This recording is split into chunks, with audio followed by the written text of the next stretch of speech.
Follow me. Follow me. Follow me.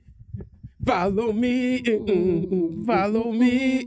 I know exactly what you're talking about. I'm going to leave all that in. Okay. We back here, Washington, D.C.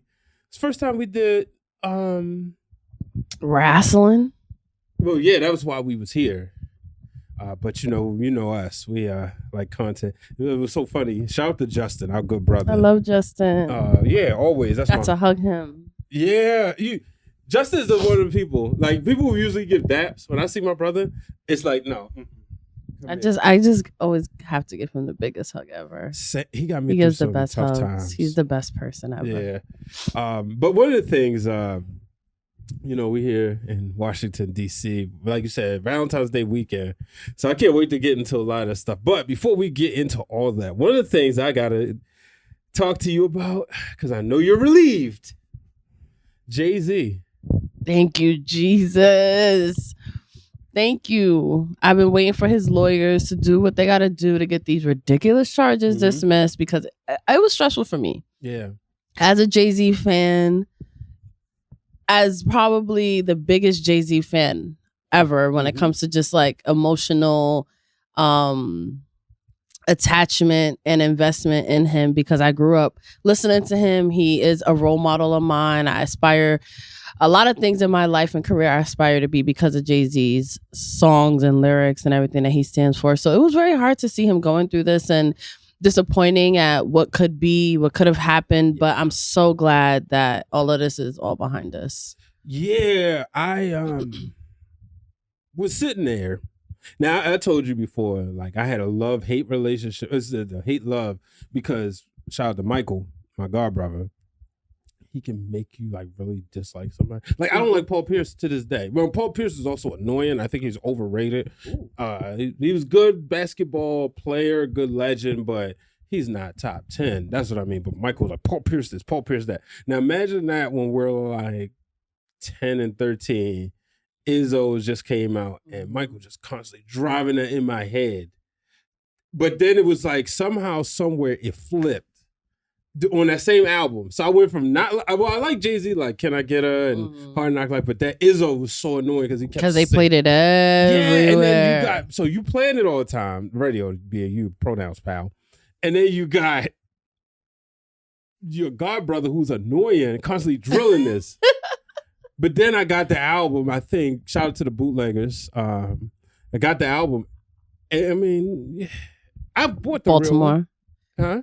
And I said Baltimore, but they were selling bootleg CDs everywhere, I can't talk shit. Our bootlegs came from New York. You're right. So, but yeah, You Don't Know, that was my song. Takeover, and I always wondered why he didn't do Takeover in the beef with Nas. I was like, why didn't they play this? This is the song that would have beat Nas, in my opinion.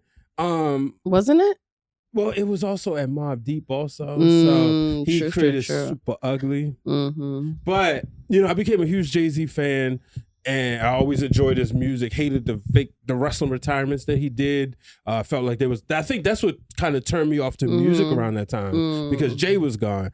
But I'm glad that everything was false. Yes. And I said the charges have been dismissed. The case has been dismissed.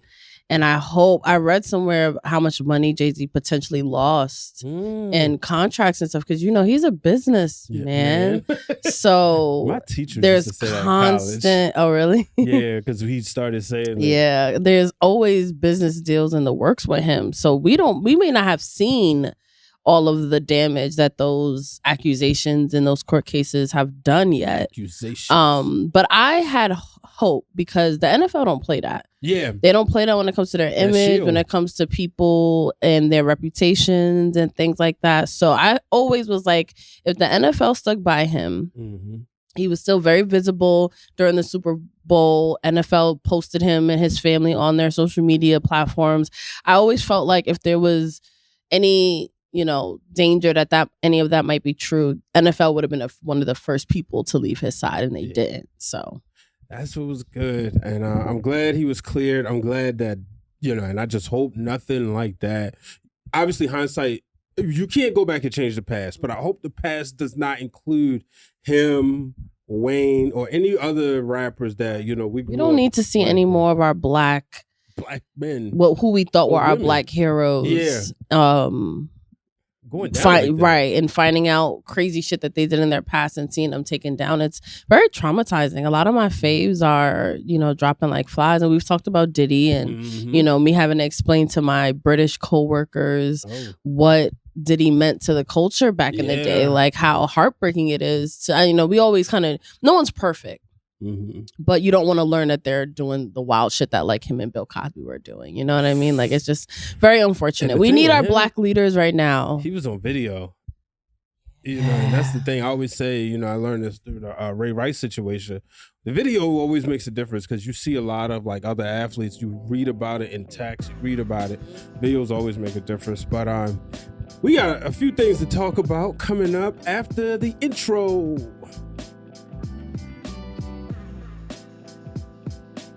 All right, welcome back to 6HM Production. Brian H. Waters here with my better half, the lovely, the one and only Miss Queen PR. Happy Valentine's Day. Happy Valentine's Day. It's funny because it's always, we don't celebrate that day. I don't usually. But it's nice to say it. It is nice to celebrate love when everyone else decides to celebrate love. But we do it every 365. Day. Yes. 366 last year because it was leap year. It was, yeah.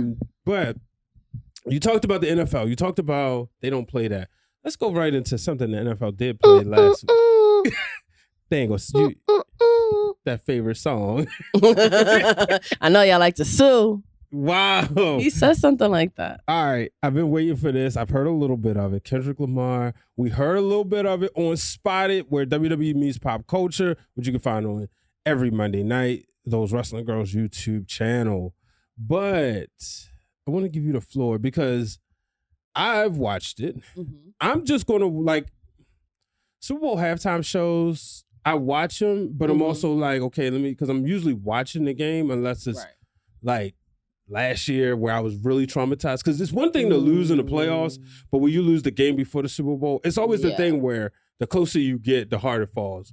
You saw the graphic. I don't know what it's like to lose a Super Bowl, so I don't have that trauma. But like I said, watching the game, I'm paying attention to the halftime show. I think I was actually getting food, making refills or something. But I enjoyed what I saw. What did you see? What's your analysis?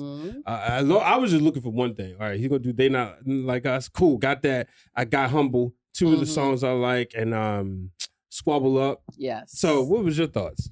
I have mixed thoughts on it. So I know when he was announced, it was that whole thing of like, it should have been Lil Wayne. And it's like, Lil Wayne could have never delivered the caliber of performance that Kendrick Lamar did. Like, Kendrick is one of the few rappers that can put on a spectacle that's needed for the Super Bowl, as in the dancers and the sets and the symbolism and, the theatrics of it all. I think Kendrick was a great choice when it came to that. It was a great Kendrick Lamar performance. If you're a Kendrick Lamar fan, it was 11 out of 10, probably even 20 out of 10. Yeah. If you liked Kendrick Lamar's recent album, actually, that hasn't even been out, 6 months yet? Yeah, it came out during the school year. If you like that album, it was a great performance. However, I think when it comes to the Super Bowl halftime show, this is the world is watching. Like, this is the biggest stage of them all.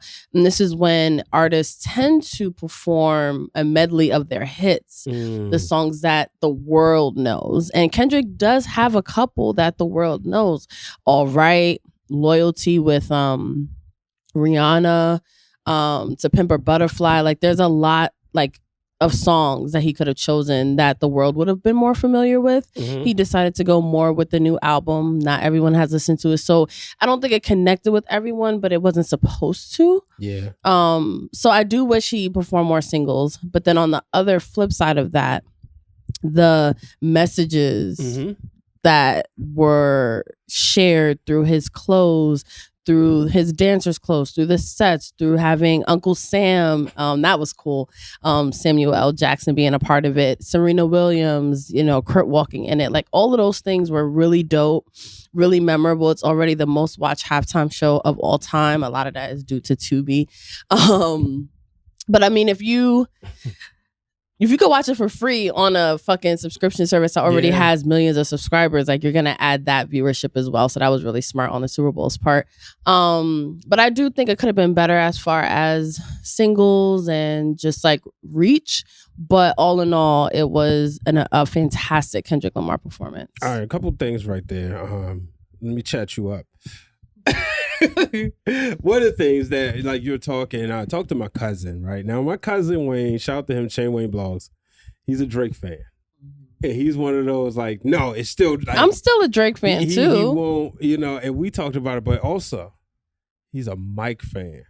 Since we was little. Like Michael Jackson? Michael Jackson, running down the steps, Michael Jackson on. I remember a family gathering where we had, unfortunately at the time, his... uncle was transitioning, but it was like some Michael Jackson concert. You remember those used to be appointment viewing television when Michael Jackson, because he wasn't on all the time. Like Beyonce, yes, closest, in my opinion, closest to Michael Jackson. But if you miss Beyonce when she's live, you can go on demand. You couldn't do that with Michael Jackson. Yeah. So this particular night, we're at his grandmother's house. Like I said, the family visiting. My cousin Bruce, you know, he's on his deathbed, and Michael Jackson's on. And I remember everybody crowded around the floor model TV. And so Wayne, he was a kid, probably this is like 93, 94. So I'm about 8. So that means he's about 5. And he had to do the Michael Jackson dances. So first thing he tells me the other day, well, it ain't bigger than Michael Jackson. You people not measuring because it's not the same tools. And I'm like, you're right. But then again, because if that Michael performance was in the same streaming era, I believe probably be more. It would be more. So that's what I was thinking about. And another thing you brought up about the album and stuff, and I said, and the stuff he should have performed, I said one of the things he did that was smart was people are still talking about it. You had Double H, the idiot Hulk Hogan, talking about he couldn't understand where Hogan could be talking about a whole bunch of other crazy stuff he's doing. He's talking about Kendrick Lamar. You know, he's got all these, it's leading off debate shows. And last year... Most talked about, most viewed, everything. Last year was Usher, right? What did we talk about most from Usher? You remember? No, what did we talk about? The way he was on Alicia Keys. Yeah. That's what we talked about. I forgot about that. Usher be an Usher. Do an Usher thing. To the point Swiss Beats had to come out and say something. But we didn't talk about the songs, the performances. Right. The year before that, I think that was Snoop Dogg, or maybe it was 2 years before that, Snoop Dogg and Dr. Dre and them. And Rihanna, we talked about Rihanna's pregnancy announcement. Yeah. Snoop and them, I think we just talked about the fact that like one of them, 50 was there. 50 was there. One of them did something upside down. Yeah. But 50. We're and again, those stuff only lasted a couple of days. Yeah. They didn't dominate television headlines, and that's why I think Kendrick Lamar was smart. And it was, I agree. It gave you something to talk about, even if you didn't know the details or anything about the Drake beef. You kind of heard about it, but then the Super Bowl happened, and now you're really like, wait, what song? What's this? What's that? Like, it opened up to like the other side of the world that was living under a rock who had no idea what this beef was. So that was also really cool. I will say, going back to the song choices, I wish he would have done the last verse of Not Like Us. I know you wanted to get Atlanta is the Mecca. Let me put you on. Yeah, exactly. Where he educates us about Black culture in America a little bit. Like that, I feel like would have made much more of a statement than like just having to take that extra dig at Drake. You know what I'm saying? Like, I get it. Say Drake. I get it. Yes, and that is gonna be right. That's gonna be memed forever. But I do feel like that could have been a better opportunity. Personally. But like you said, people are still talking about it. People are still debating it. The YouTube video on NFL already has more views than the Usher show from last year already. I think like the next day already. The last time I watched it, I've watched it numerous times. It was at like 54 million views. So I'm curious to even know what it is on now, because that was like maybe 2 days ago. So congratulations to Kendrick. I love the presence of Black culture on the biggest stage. Like, you brought it. There was, you know, all of the dancers were Black. All of the like messages and the Easter eggs represented Black culture. Everything Samuel L. Jackson did. So that was cool. We got to hear Luther Vandross's voice for the Luther song, the song that they sampled with SZA. So I was really happy about it, and I'm curious to see how they follow that up next year because this was high controversy as far as like the song and all, like a lot of buzz. So I'm like, are they gonna keep pushing it, or are they gonna scale it back and choose maybe a safer performer? Well, they're going to the Bay Area.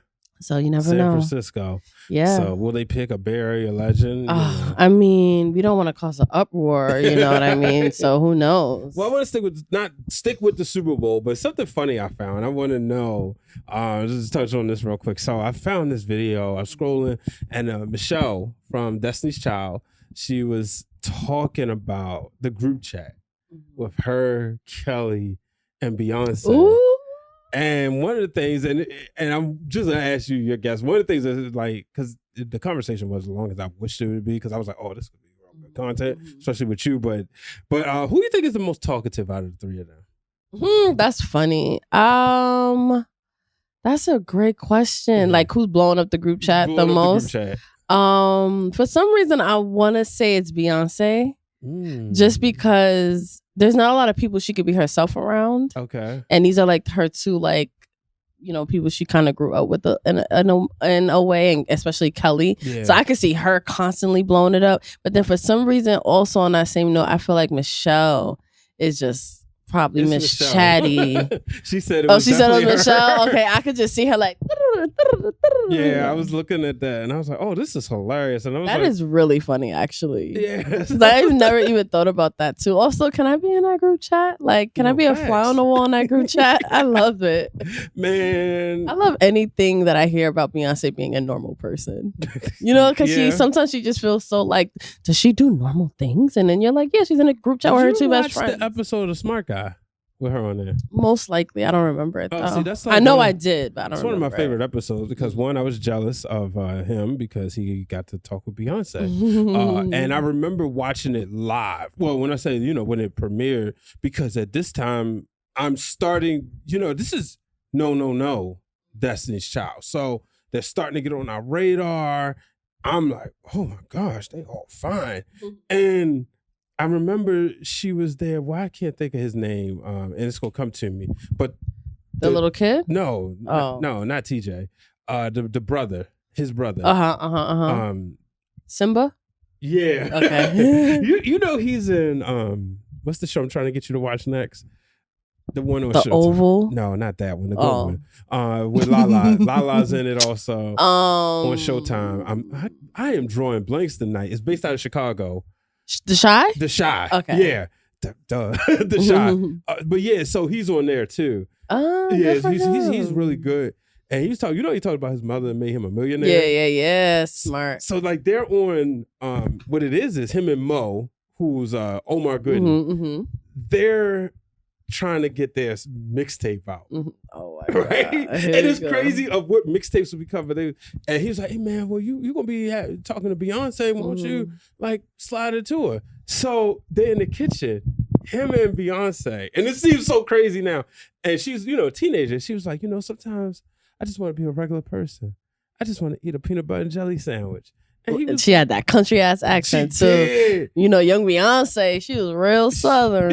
and man, she sounded and looked so good. But like they were sitting there talking. I'm not sure if he made her one or something. And so then it was like he felt bad, and he was like, Mo, he's like, I can't, because he was, they always do that dramatic scene, like he looks at the tape. I just couldn't do it. Yeah. So the music, they had the dramatic sound effects too, right? I think so. We gotta watch that episode because it's like one of the episodes. Like that's a show like. Sidebar: when I first got Disney Plus, first show I watched was Smart Guy, and but I was watching. For me, it was That's So Raven. Oh, see, I love That's So Raven. I never got. But see, by that time we didn't have Disney no more, but Smart Guy was a WB, a Thursday night. It was that, the Wayans Brothers, and whatever else they put on. So, but when you said that, it reminded me of that Beyonce of eating a peanut butter jelly sandwich, just wanting to be a regular person. But that group chat, I can only imagine what it's That's really cool. Thank you for sharing that with me. Course, I love that. Speaking of Beyonce and people who love Beyonce, Kanye West, him and his wife split. Now, it's funny because... Reportedly split. Reportedly. when I wrote the rundown for last week, it didn't make the cut of them showing up at the Grammys. Yeah, and her outfit or lack thereof. And I was just sitting there, I was like, and so it just didn't make the show. But this one, I'm like,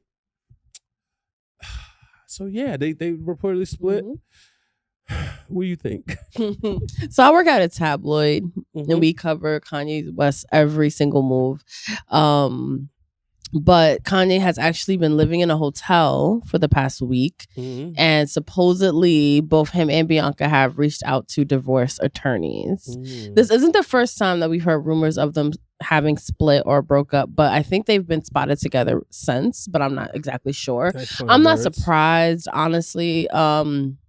I always looked at their relationship as very bizarre, and I'm always just like, girl, what is it about him? Because he ain't that rich no more. Like, you love the attention. Like, a lot of people say she always looks dead behind her eyes, and they're like, blink twice if you need help vibes, and she does give off those vibes.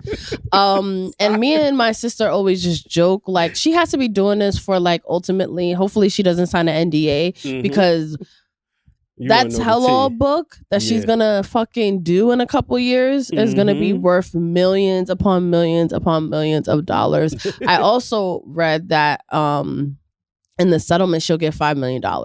So I mean, I guess it is worth the craziness, right? Like $5 million. Hopefully you get to tell your story, make some more money, become notorious, because that's the thing these days, right? Becoming famous for whatever way you can and staying in the spotlight and making that money. The sad part is she's a brilliant architect, and a lot of people don't know that she went to art. She went to school for architecture, and she's brilliant. That's not easy. Exactly, and you know, so I do hope that she can go back to having her own agency and being who she is without him and can live her life. Like, girl, get away. Like, as you can see, he ain't going nowhere but down.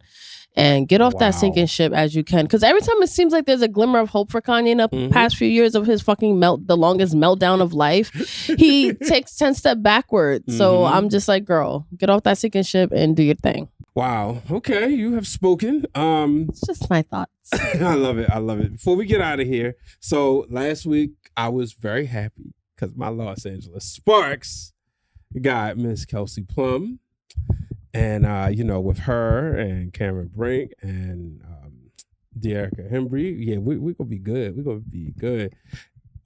But, you know, one of the things she said was that she's been treated better than ever since she's been in the WNBA. A little shade towards the Las Vegas Aces. Sounds like it. Because she has said in a couple interviews that she came to LA and the way she was greeted and the level of respect and everything like that. And I'm like, she could be saying that. Yeah. New job, you want to say all the right things. New co-workers, you know, they could be that. Also, I don't put anything past anything. Like, you know, certain environments with big stars, who knows? Yeah. Maybe she's happy to be back and like away from Vegas and in LA. I don't know. Well, the thing that was very interesting about, shout out to Callie Finn on Twitter. Callie, she covers the Las Vegas Aces, and she did an in-depth interview with A'ja Wilson. And one of the things that you'll learn from the piece is they knew from training camp they wasn't a championship team. Now, of course, we're not going to know that. It's kind of like you talk about Sabrina, right? You didn't know the hand was broken, but we found that out afterwards. She still hit the shot of the century. But, like, the Aces still competed during the season. And then they got to the playoffs. They faced y'all.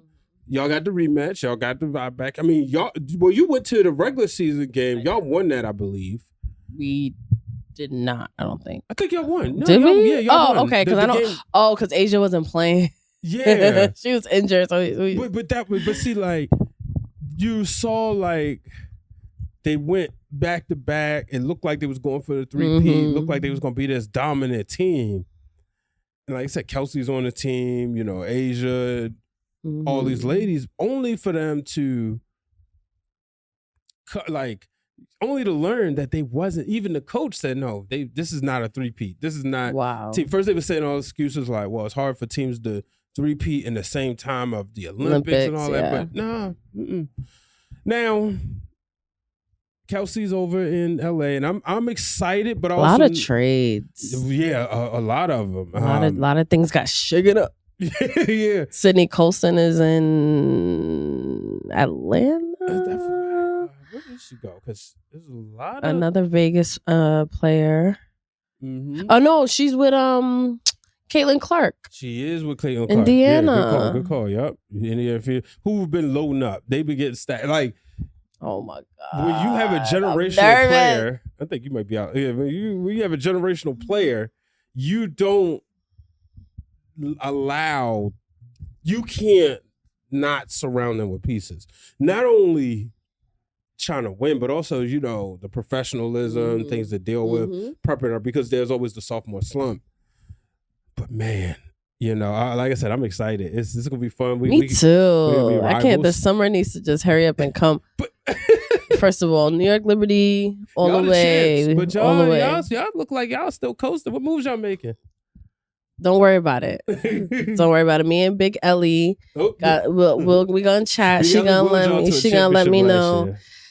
She was a part of it. I said, will y'all?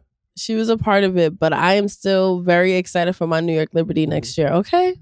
Now, and then are you gonna? Is this your transition to Unrivaled? I'm gonna get to Unrivaled, but okay. I just thought about something that we gotta just touch on real quick. Up? Was the other night JuJu Watkins put up buckets against UCLA. Nice. Now UCLA was undefeated. I love it. And USC, they're still a top 10 school, but they was not like unbeatable. And what I saw was like everything, championship pedigree. Okay, the lights are on, the bright lights are on, everybody's watching. You got USC, you got UCLA, the two biggest schools. Everybody knows they're undefeated. Everybody knows she's the number one player. She did not fold under pressure. In fact, she dropped over 35 points. I believe it was 38. That is a fucking star right there, yo. Yes. And you could see she's like brightly lit. You could see the aura around her. There's a few times where it was like, no, give it to me. And she drove, and that's why she's like one of my favorite players to watch. Celebrities come to her games. Like, it is a big deal. She's going to be a problem in WNBA. Yeah, it's so much fun. And then Unrivaled. I mean, just look at what's going on. Queen Fee. Congratulations. You are officially the best. She's been crowned in the one-on-one tournament. I got to say, that was really fun to watch. It was. I don't watch a lot of basketball. Unrivaled has showed me different ways of watching the game. Very exciting. The one-on-one was really good because I also got to learn more of the players. I got to see really aggressive basketball. Yeah. And also just that fight that these women have. They're like, nah, I'm gonna win. Like, fuck out of here. You saw it in the 3-on-3s. You've seen it even more on the one-on-ones because you've seen teammates playing against each other. Like, it was good. I also love how much money was at stake. Like, like you could win money as the winner, as a semifinalist, and then the teammates of the winner. So Fee's teammates on the Owls also get $10,000. So like, I love it. I think the thing I'm most excited is to see how they follow up in the season. Like you said, what's the show? Which one? Sue Bird and A Touch More. A Touch More. I was about to call it Together. My bad. Oh, that's something else. Yeah. That's Sue Bird's a part of because she's amazing. But like you said, they said the coaches are going to be happy because these players are going to be in shape. Yep. So when they get back, that's what I'm excited for. They're going to have an edge to them. They're going to stand out from the women that weren't playing in Unrivaled. Like, it's going to be one of those things. I don't know. That's my guess. I don't know. But I do feel like they're going to be in ridiculous shape and we're going to be like, oh yeah, she just played that intense ass league for 3 months? Like, Unrivaled's not for long. Yeah. But they are playing their asses off in just that short amount of time. And I'm happy, like, I know Caitlin Clark didn't play, but I'm happy, like, Angel Reese played.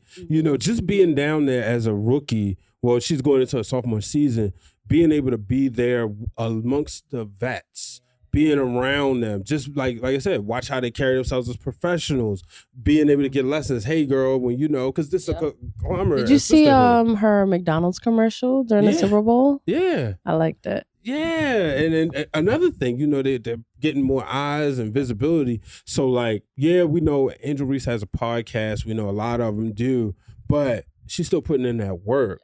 You know what I mean? And it's funny because, like, the word on the street, like a lot. If I'm a Sixers fan, I'm irritated at the fact that Paul George has a podcast. Not so much because it's the perception, right? And this is what happens during the NFL season.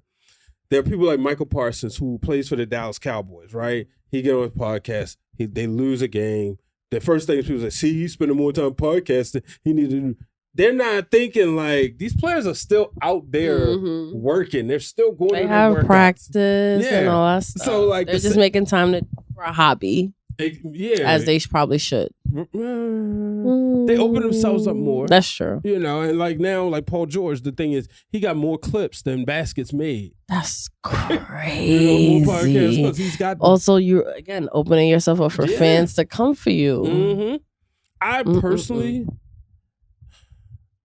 to be honest, would rather the players not have it. Draymond Green, and I'm gonna sound like I'm it contradicts myself, but that's what we do, right? Because when the Warriors won their last championship, and this is the one that's outside of the 3 out of 4 or whatever, right? It was cool listening to Draymond get on the microphone the night they win the championship and talk about celebrating it. That was cool. But again, like, it's over, like everybody having one, you know what I mean? Because then, like in baseball, they do it like Mookie Betts. And, what is cool because the way baseball seasons are, you come in and you play 3 games here, then you go to the next city. So he'll get opposing players, so you learn about that. I think baseball needs it because the sport needs to show personality. But basketball is like, bruh, leave it to the vets like Matt Barnes. And or wait till you retire and then do it. I'm with you. Like, it's such a saturated place, and it's not like certain personalities. I can see like it makes sense, like Draymond Green for one of them, but like everybody don't need one. Like I think it was me and you talking like, I don't think Angel Reese needs one right now. Like, I think you should be focusing on playing the game, like, period. As a young woman, as a freshman, I guess you want to call her. Well, rookie. Well, sophomore now, but but like, I just think, also, I work in media and I know how much she's not talked about for her game of basketball. She's talked about for everything else. She's villainized for every little thing that she does. So I would want her to like become the best fucking basketball player on this planet. That's what I would want Angel Reese doing in her off time, not a podcast yet. But then I'm also like, get your bag. You're super popular right now. Get your bag. I get that too. It's interesting but everyone don't have the ladies of her generation, like the Lottos and them. So it's like those conversations, if you get, all right, they're themselves. So that's cool, but it's not for everybody, so it might be like, oh my goodness, I'm tired of hearing y'all talk like this. But I'd rather the realness and the authenticness. But again, everything ain't gotta be for me. Don't mean, like we talk about that with the sport, that we love professional wrestling. Like, you was yelling. Yeah, when LA Knight came out, you was on your feet screaming. Me, I was just like, yeah. Oh man. But so that's but yeah, Unrivaled. I'm excited to see. I think that Naphessa Collier is gonna get a clean sweep because I think they're gonna win the championship. I think so too. I think she's gonna have that chip on her shoulder from losing to the New York Liberty in the finals last season. Is gonna haunt her and is gonna push her to win every single thing in her path. So she won the 1-on-1 tournament. She's gonna win. Her team is gonna win the Unrivaled, and we'll see. Yeah, but I mean. The Fever are coming. Y'all coming back. Minnesota, because Minnesota haven't been making that many moves either. Right. So that's going to be I'm excited to see what the season brings. Yeah, me too. And who's going to win Unrivaled? I think it's going to be the Owls, but... Yeah.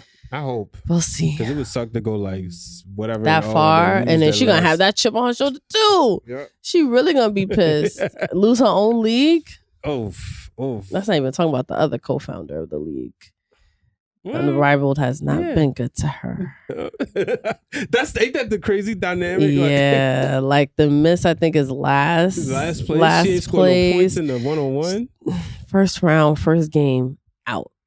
Yeah, but it's cool. It's cool. We love you, Stewie. Yeah, we do. Thank you for the league. But as we get out of here, let the people know what you got coming up, where they can find you, because you're busy. I have been busy. I'm proud of you. Thank you. You can find me on social media at Queen3_PR on all of the platforms. You can catch me Monday nights on Those Wrestling Girls YouTube channel, talking about wrestling and pop culture news for my show Spotted. You can also find me on the 6HM Production YouTube channel, so make sure you subscribe, like, comment, and share.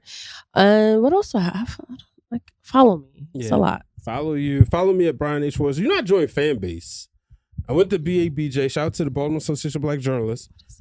Huh? Fanbase? Yeah, so Fanbase is owned. It's like black owned. It's like TikTok. Okay. They migrate. I'm still waiting for the migration process. Okay. I knew it was like, I mentioned it to you, and I was like, I think let me you see have. how this comes together, and then I'll say, hey, get on. Yeah. You know how this Yeah. I go first, and then check it out.